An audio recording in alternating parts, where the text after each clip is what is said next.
everyone. Today's story is a getting real conversation with an entrepreneur about all of their business background, the highs, the lows, the things they learned along the way, how they developed as a leader. Listen in as we start getting real with Ryan Kugler. So, hi again, everyone. I'm Bill Gallagher, a scaling coach, host of the show. You can find hundreds of episodes on leadership and everything to do with scaling up at our site, scalingcoach.com. We've got downloads in the show notes from everything that the speakers, guests talk about in our show. And you can even get a free copy of the international bestseller, Scaling Up, right there, scalingcoach.com. These Getting Real episodes on our show, on our live streams, that kind of thing, explore how our leadership has been shaped over time with the growth of the business and all of that ups and downs. What are the lucky breaks that we've had? How have we navigated things? What surprises have we had along the way? What's frightened us? What regrets do we have? Where are we growing, developing as leaders? All of that. These episodes are sponsored by the Bay Area Entrepreneurs Organization and Chapters, commonly known as EO. The member-led organization is the best place for entrepreneurs and to find peers, to connect, to learn, to grow. And I'm proud to have been a member of the organization for about 21 years now, with several different companies. EO members in the Bay Area are supported and connected with over 14,000 members, giving them access to a whole world of entrepreneurship. If you'd like more information or to apply for membership in EO, just visit eonetwork.org is where to get your information. All right, listen in now as we talk with Ryan. Welcome to the show, Ryan. Thank you. Appreciate it. Hello. Hi. So are you down in LA now? Yes, I am. Nice. Lucky to be in the same state with you. Yeah. So listeners should know Ryan's an entrepreneur, strategist, 25 years of building businesses across a range of size and types and things like that. He's originally from Chicago, yes? Yes. But moved to LA and never looked back? Or did you feel like you needed to get back into the ice and cold? I have not looked back to Chicago, but maybe over the last year, some other states. Nice. Yes. So Ryan has some background in TV and entertainment, as you might do in LA. And he'll talk a little bit about that. He's done, you have 3 companies now, or do you have 3 companies over time? So, no, I have 3 companies now that I run simultaneously, all at the same time. I call them layered companies. Layered.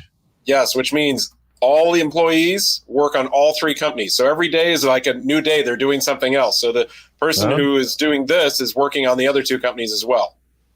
Oh, interesting. Yes. So Plan B is about excess inventory, right? I think Correct. If you've got an inventory business, thinking about your Plan B for what happens when something doesn't sell or comes back is a really important thing. As I learned over a number of years running an inventory-based business. Then there's A5 events. You do events type work. That business has got to have been challenged in the last year. It's been paused. It's been mothballed.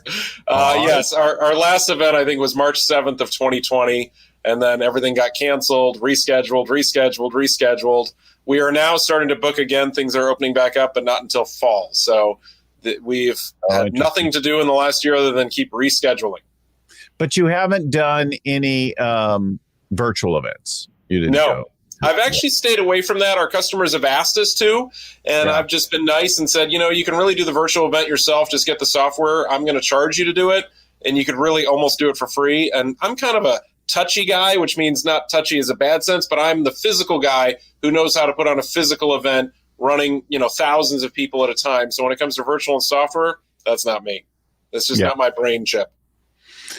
That's a different way of thinking for sure, as we've seen some of the companies that we've worked with that have moved into virtual events over the past year, helping folks. And of course, our own show, like the whole way we work with people, our coaching of clients, our workshops, everything has moved into not everything, but the vast majority, right? 95% of our work. But are you ready to go back out and go out into the world again? I've done 2 in the last couple of weeks, 2 outdoor planning sessions. I did one yesterday.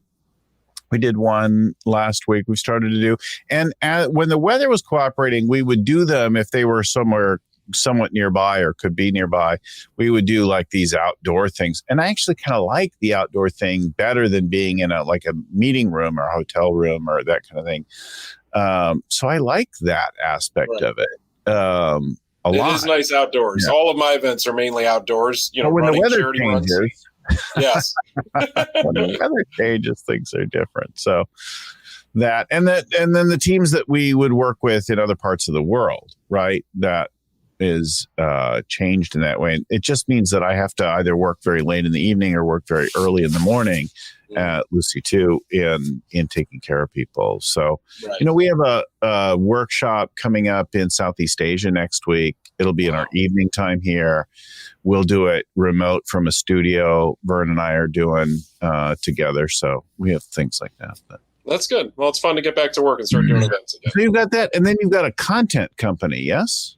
It's actually a marketing company. It's called Ideal Content, but it has to do with content. We make specialized video brochures, which are brochures that open up and play a video. So we're putting content in physical paper like brochures. In those things that open up, they get a little screen with them, and and then a video starts playing. So we've been doing that for about 7 years. It's really high-end marketing. So if someone's looking for something new, different, unique, we also do presentation boxes, which has done well during COVID. Someone wants to send someone a box with like a tumbler in it or a coffee mug, and then a video play saying, hey, let's have our little virtual meeting type thing. So it's been going well there. Interesting. So talk about your beginning as an entrepreneur. Your family had a business. It sounds like the plan B was it started with your parents. Yes, it was actually under a different name in the beginning. So when I got out of school, I really wanted to work. I just wanted to go make money. I wanted to be in a business. I mean, when I went to school, I carried a briefcase with me. I was just into that whole mock-up in that world. So when I was done with high school, I said, great, I'm going to go work in the family business. My father gave me a job. And at the time, it was a business that supplied video stores with videos. So we were building video stores as they were opening. This was the heyday of when people can go rent a movie as opposed to sitting at home and clicking a button on their remote. And my company or my family business was supplying Blockbuster videos. And for anyone that's, old timer, Hollywood videos, movie galleries, West Coast videos, all across the country. So I started working at the age, honestly, 17. Yes. Well, I think many of us, started with some kind of teenage hustle.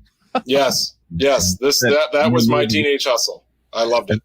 That seems like a perfect movie title. Yeah. The Teenage Hustle. It is a good one. Let's start writing it. All right. Let's go. Who are we going to pitch?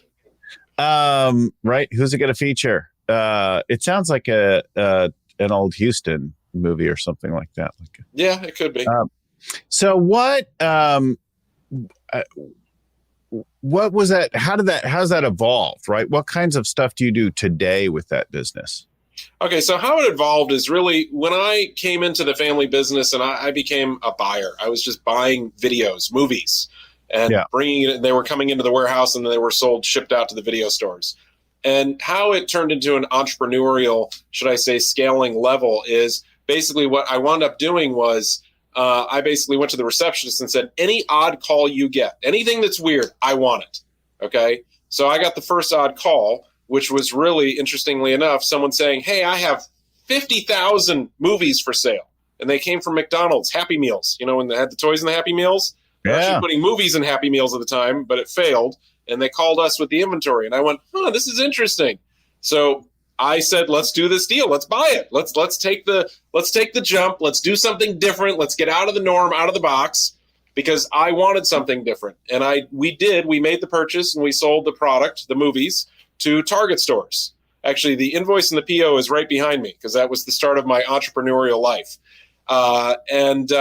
So basically from that point on, I said, why are we thinking small of just these small time, buying 10 movies here, 20 movies? Let's just think bigger, 50,000 units, 20,000 units, 100,000 units, units meaning pieces. So that was the leap into it, which then I started a new division for the company of buying larger lots and working on much larger inventories. Which, if you translate it today to skip forward, yes, I'm still in that business, but movies is not, VHS videos isn't something we're buying anymore. We just moved 20 truckloads of luggage. Right? Like you get your, what's the store with all the hipster clothes for cheap that Urban Outfitters? Urban Outfitters, yeah. You start selling VHS players there and old VHS tapes. Yes. You know, it was funny. In 2008, our company moved the last batch of VHS, and you can look it up online on Google because we were featured on the front page of LA Times, that we bought the last chunk of VHS in the world and sold it. So our company, which was called DVA at the time. But yes, I'm bringing up this story because we have gotten requests for people who want VHS again. I'm shocked. It's coming back like LPs. Yes. My daughter is a photographer, designer, that kind of thing. She was here recently, and she spied this old, what is it? Hi8 or something like that. No, it's not a Hi8. It was a mini DV player. Yeah, I was going to say Hi8 is the smaller, like 8 millimeter. Smaller, yeah. Anyway, she's like, "Oh, could I have that?" Right? Like, she wanted to start doing lo-fi looking stuff with it. We've still got to actually keep that because we've got to get all that old family stuff moved into some other format eventually. I don't know when I'll ever do that, but legacybox.com will do it for you. Yeah, send them all to them. They'll bump it. You send it. You clock it in. You send it to them, and then they get it back to you a couple of weeks later, and you got copies of it. There you go. First cool link to the thing. So, are you primarily involved in entertainment related stuff still, or do you do other kinds of? It's 20% of what we do for our company called Plan B. So we changed from the name DVA at the time to now Plan B, and now I own Plan B. All my family members have gone off and done other stuff because DVA stood for distribution, video, and audio. Well, video really means VHS, so the name really didn't work anymore. So Plan B is a little better because when your Plan A for your new products doesn't work, you got to go to Plan B. Plan B. So we're the Plan B. We help you out when you can't move it. But do you do electronics, apparel, other kinds of things? Yes. Anything from, every day is a new day, but we've done plywood, we've done extension cords, we've done candles, we've done light bulbs. Every day something new. But entertainment related, meaning working with the movie studios, going back to your original question, we still do, but it's about 20% of what we do now. 80% is everything else that's in front of you, on your desk, at your home, etc. Interesting. Yeah. It could be a substantial business. I remember when I was running the jewelry company and our business was primarily department stores and catalogs, there'd be times that we'd get a lot of returns or unsold things or stock balancing, whatever. We'd have all this stuff. And a couple times a year, we would do a huge unload of older inventory to places like TJ Maxx and that kind of thing. And they loved it because it had been selling in major department stores. And they were like, oh, these are like legitimate, good major department store brand goods. And of course, they could get them for a prayer and we'd be happy to move that stuff. Yeah. Our customers are TJ Maxx, Ross. We also go to a lot of smaller discount chains that people don't know of. Like when you drive across country and you see, what is this store? We kind of hit the 5 to 20 store chains where TJ Maxx is like the 500 to 1,000 stores. They are our customer and we sell to them, but we focus on the smaller guys as well who don't really have the opportunities because, like you said, most manufacturers will go to them first. They'll go to a Dollar General, a Big Lots, a TJ Maxx, a Ross, and then the little guys don't really get any. They get the real slim pickings at the end of the day. Right. And then you could buy them for a fraction and find somebody to move them. I think it's interesting to do a general one like that. Of course, we also know about special categories. My brother works as a distributor for some medical equipment, and they're buying up medical equipment as people are upgrading. And they find there's lots of countries and places in the world that are still interested in the stuff that's still very serviceable. It's just not quite as cutting edge as yes, there's a niche for every industry or every vertical where people will buy just that specific. So my company, previous to Plan B, called DVA, we were known, if you had a movie, if you had CDs, if you had video games, we were the number one company to call. We still are, but that was our niche, just like your brother has a niche of buying medical equipment. So I always think going to one of those retailers or going to someone like you is a million times better than going to, say, an Overstock.com, because with a place like Overstock, you've got to put the listing up yourself and they want you to drop ship it or do things like that for the stuff. And you haven't really sold it. You've just got a channel that you can keep working it. You are correct. You're very knowledgeable of this, by the way. I have to say, you do know the closeout business. Overstock.com, you're right. You have to ship it for them, but also Overstock.com has changed their MO. The name actually doesn't mean anything. They don't buy Overstocks. They are basically a competitor to Wayfair. So if you want any type of furniture, they're the place to go, and they're a great place to go. But we sold to them a long time ago. We actually were very good friends with the CEO at the time, Patrick Byrne, great guy, and we sold them a lot of closeouts. But then they just shifted their buying patterns and just said, hey, we're just going to get brand new. We don't want closeouts. We don't want overstocks. But if you ever want to sell to us, like you just said, yes, you have to ship it for us. I think the same thing true as those online flash sales. It's like, okay, we've got this site and we've got these memberships and we're going to put this thing out, but you end up selling 10 of something, 100 of whatever. And you're like, I need to move 10,000 of these things. Yes. They need to go. That is our niche as we move in bulk, 10, 20, 30, 100,000, 500,000 units, because we buy in bulk. So our company, yes, someone will call us sometimes and say, hey, can you drop ship it? Or, hey, can I just buy 10? And we go, no, this isn't our business. Thanks, bye. Right. That's not that. Yeah. So what do you say has been your biggest challenge so far in balancing between all of these businesses or in any one of them? Clearly, last year brought some challenges, right? The challenge, first of all, COVID was a challenge to begin with, and we thought this was going to just, all three companies. Well, actually, I was like, you know what? The governor told us take 2-3 weeks off. Okay, great. I'm going to go sit home for 2-3 weeks. But then the event business just shut down. The marketing business pretty much slowed down because when there's cuts or anything in the world, marketing, unfortunately, is always the first thing that's hit in the budget to reduce. Right. So that kind of got shut down, but we still, we actually were an essential business because we do fulfillment there. Yeah. So we were allowed to stay open and keep doing that. We mail order. And then the wholesale business immediately pivoted, and our customers called us for PPE. They needed masks. They needed hand sanitizer. So immediately we shifted gears and basically started getting that for them.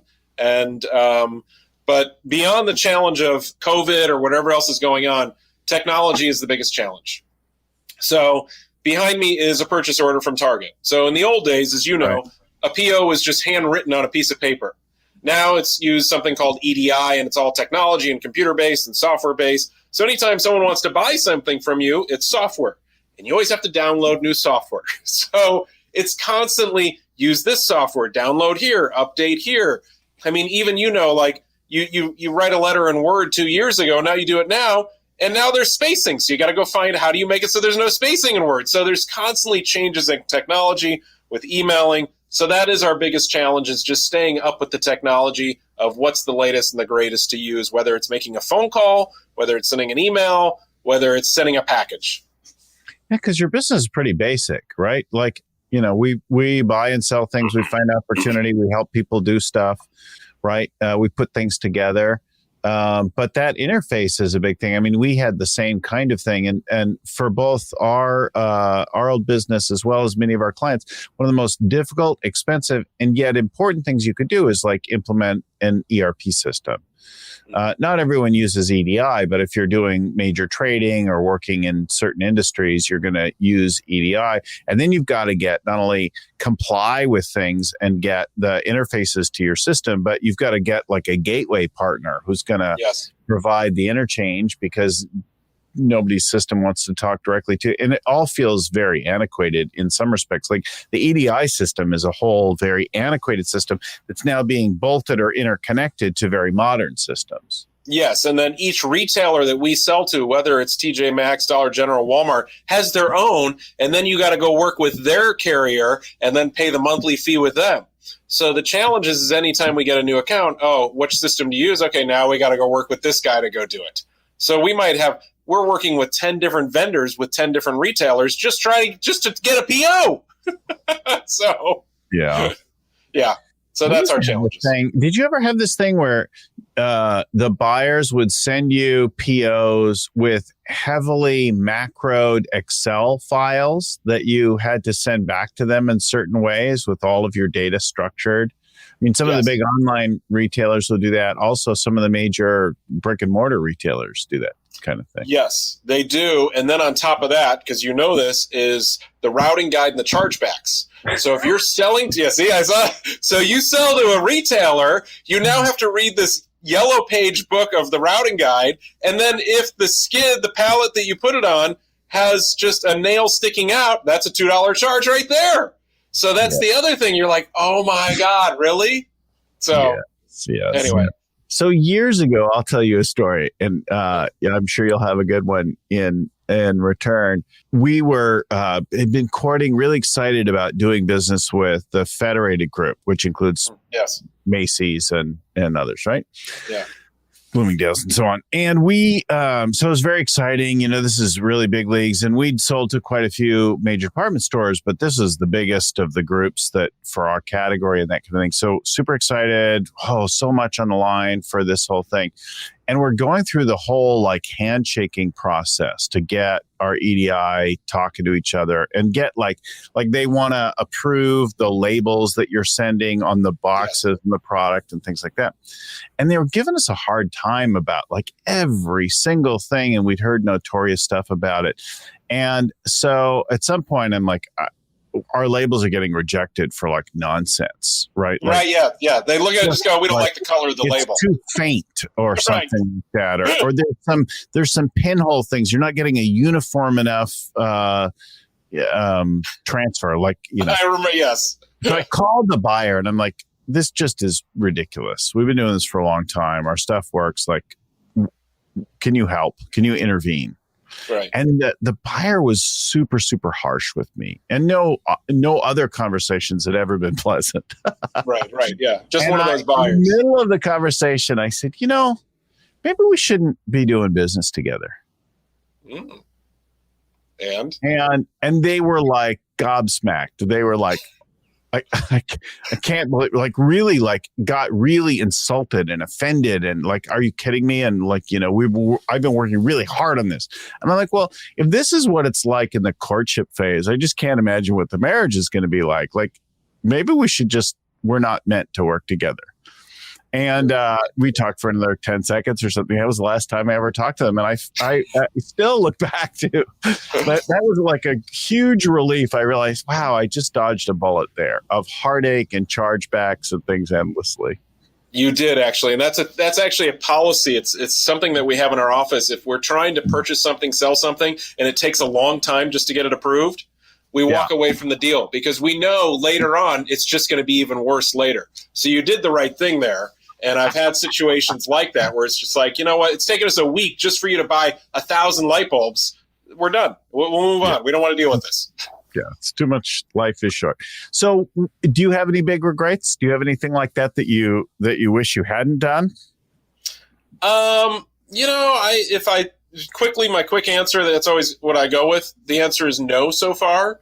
My wife made a joke once that Overstock.com wanted to buy our company, the family business. Yeah. So she has a regret that we never did that, but I still don't. I'm still actually fine because I didn't want to move to Utah. So. Well, there's that. Yeah. Especially if you had to move and. Yeah. I am fine. I don't so far. I'm content with the business. I'm content with running 3 businesses. I decided to do 3 businesses because in 2008, when you had the first recession, I didn't like relying on one form of income. So I'm very happy that I've created 2 other companies because I don't really go home sad now. So if you have a bad day and you don't get a PO or a retailer doesn't do this, I got the 2 other companies and I know one of them is going to do well. So if you got to, where if you just have one, you go home, you could have a bad day. So what's a lucky break you've had then? What do you think has been your luckiest break so far?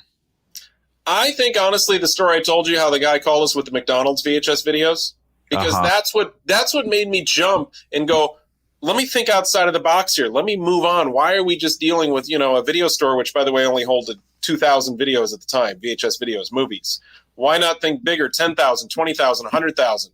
And we have now moved millions of products. I mean, I think I've moved, I think it's 500 million widgets. That's what we call it, which is an item that you hold in your hand, just anything you find in a store. I've helped people move 500 million pieces, so it did not have to go to the dump. Oh sense? yeah, keeping things out of the dump, or a little longer out of the dump. Yes. Right? Before they go to the dump. So they're just we've helped 500 million pieces that have been manufactured get repurposed. So to me, I'm in a good business, even though I might be buying things that people are done with, because I've been called names. But it's like, hey, somebody's got to find homes for this product that doesn't sell. So yeah. Eventually, everything seems to find its way to a future archaeological dig. Yes, there are a lot of things we have not bought, and there's a lot of things that have been offered to us that I said, we do not buy pig ears. Sorry. We do not buy human hair. Sorry. So we are offered a lot of interesting things. So as much as I take every call, some of the calls I have to just decline and go, wow, that's a new one. Sorry, that's not for us. What are you working on now? Do you have a big long-term goal for the business, or do you have a mountain you're trying to conquer, in the longest term? Yes. I mean, for 3 companies, basically I want to triple what they're doing in sales. That is my goal right now. Now, 2 of them, it's easy to do because over the last year, the numbers have been down because of COVID. Event business, okay, good. Before COVID, we were doing 30 events a year. Okay. So I want to get it back up to 30 in the next 6 months, at least booked. And then I want to grow it to basically 90. Okay. Because I want to be able to do like 2 events a week. And my son's going to be graduating high school. And if he wants the job, I'd love for him to take it. And then he has business to do. The marketing business is growing because we're doing beyond just a video screen inside of a brochure. We're doing boxes. We're doing regular brochures. We're getting a lot of interesting requests because we just, we pride ourselves on quality and customer service. And in any business, that's what I focus on.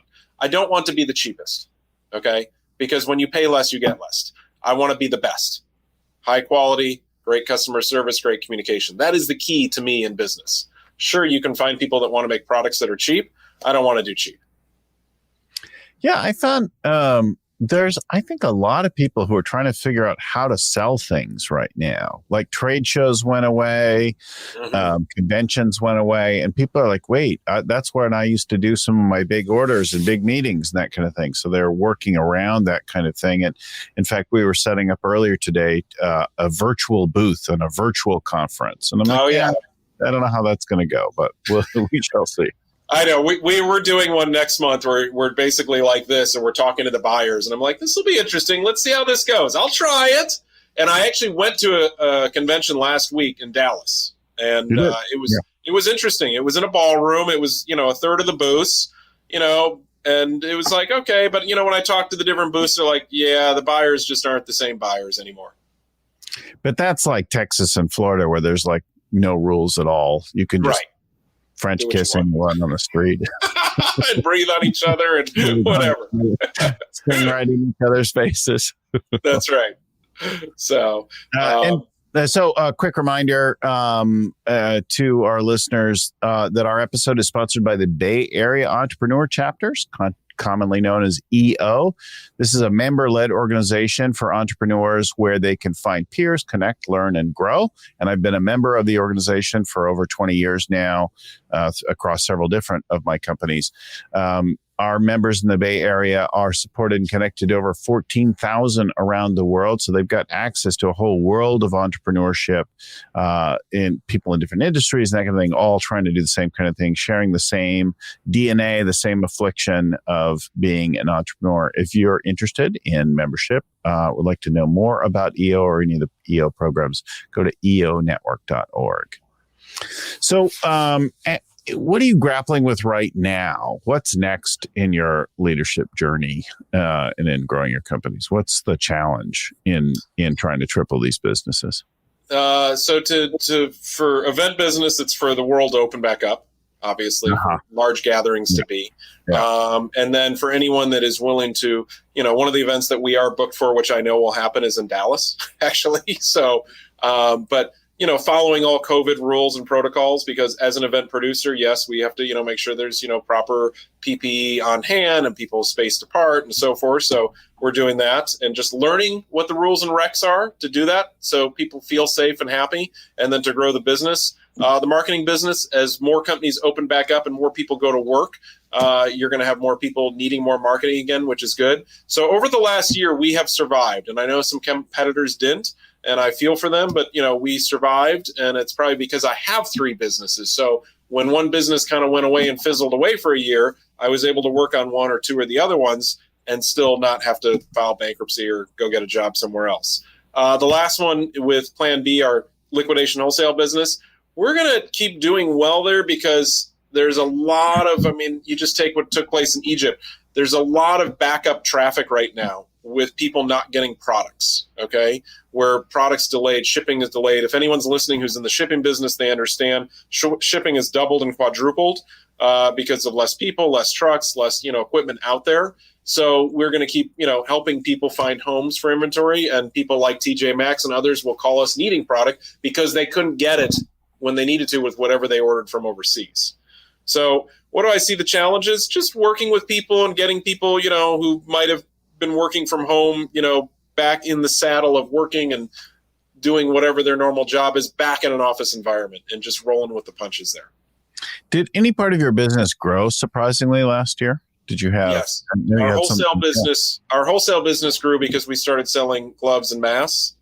And so retailers needed that. And, as someone who's in the manufacturing business, I will tell you something happened that I've never seen happen in my life of business.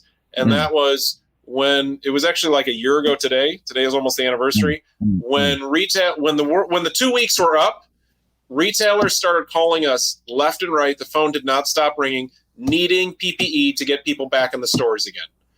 And I tell you, we said we have it, but the masks are not boxed yet. They're not done being manufactured. The retailer said, we don't care. Put it in a hefty Glad bag and put it on a skid. We don't care. All routing guides, all chargebacks was out the window. They did not care. They just wanted it. So that's what I thought was the most interesting, and I will never forget that till the day I die, when all of my customers said, I don't care how you ship it to us. You can walk it into the door. You can drop it from a helicopter. We need it right now. And it was very interesting to see that. That whole chain.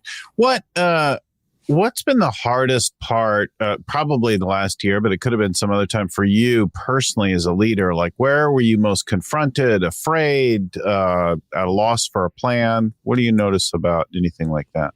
That's a good question. I would say 2 things. One, we had some 30 events booked, and to have to contact our staff and say, no events, sorry. That I felt bad about that. Like literally, like 2 of my guys, were in the office yesterday and they're like, yeah, that really hurt me, man. I've made no money in events we did every other week and it was great. So that was kind of bad. I felt sad for that because a lot of them were part-timers. So that was a little rough. But then also I think the biggest challenges, since you're going to go out on the road soon and, go to ballrooms and outdoor events, I'm actually kind of going to be interesting to see what happens when I have to do my first event and wake up at 3 a.m, because I do runs in the morning, meaning charity runs and walks, and they start like at 6, 7 a.m. So for me to brush off the dust and to get the muscles moving again and to go put on an event for 1,000, 2,000, 3,000, 4,000 people, my first event, I think it'll be interesting. And that will be a challenge to just go back to work and do that again and get my staff to go back and put that machine back in place. When someone says, hey, we're doing an event, it's starting at 7 a.m., we need everything ready. Because, to put on an event for thousands of people, have it open and ready at 6:30 in the morning is a lot of work. And to not do it for a year, year and a half at that point, it'll be interesting to see, what did I forget to do? What is missing? Since I haven't done this for a year and a half, was I able to get back on the bike and ride again? That, to me, is the biggest challenge. Well, last year I spent not last year, the year before, about 120, 130 nights in hotel rooms. And I got very used to, like, I come, I go, I'm like, it's just my little dance and the way I commute. And then now I've been here almost entirely with a couple little road trips, that kind of thing. I get on a plane tomorrow. I've got another one coming up. Just the whole thing, I'm like, Lucy was asking me earlier, are you nervous about the thing? I'm not really nervous about it. I've been vaccinated now. I've had both my shots. I feel fairly good. I'll still be around, hopefully, people who are displaying common sense, but it feels weird. Like, yes. Yeah. That's what I mean. That's my biggest challenge is it's going to feel weird. I'm going to be when I have to wake up at 3 a.m. and, meet the crew of 20, 100 volunteers to build an event. It's going to be just weird. And it's going to be like, am I going to be tired after 20 minutes? Because it's not doing an event for a year and a half and then going out and doing one. That's to me is going to be, I'm not worried I'll do it, but it will just be that startup. Like it's like going on a date again after not dated for a while. What, if you look, is there a skill that you either discovered you had or developed this last period that you didn't realize there, something new, some new superpower, strength, or ability as a leader? That's a good question. I think I've always had a skill to get stuff done. I use a swear word in there too. I don't know if I'm allowed to swear in your show, but I literally know. I mean, my kids come to me all the time and go, "Daddy, you know how to get block done," because I just do. When you run an event, I mean, this. People who put on events and manage and run thousands of people, they do have a certain chip and talent to get things done and to think quickly and to do it. Because I've worked with other people at events. Scrappy, urgency. Yeah. Yes. You got to hey, guess what? You got 1,000 runners running down a road and a bus just stopped in the road. What do you do with them? You don't sit and think about it. You just act. So that's my talent is I just act. I know what to do. Just like if you're in a ballroom speaking and all the lights go and the electricity go, you're going to know how to, hey, you're going to drop the mic. You're going to say out loud, okay, this is what we're going to do. You're going to know what to do instantly. You're not going to stand up there and be dumbfounded and go, what do I do? You know what to do.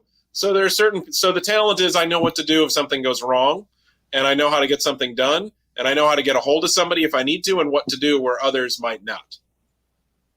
Yeah, it's interesting. I don't know that everybody does that. I know that I've actually had the power go out with a large event. There you go. See?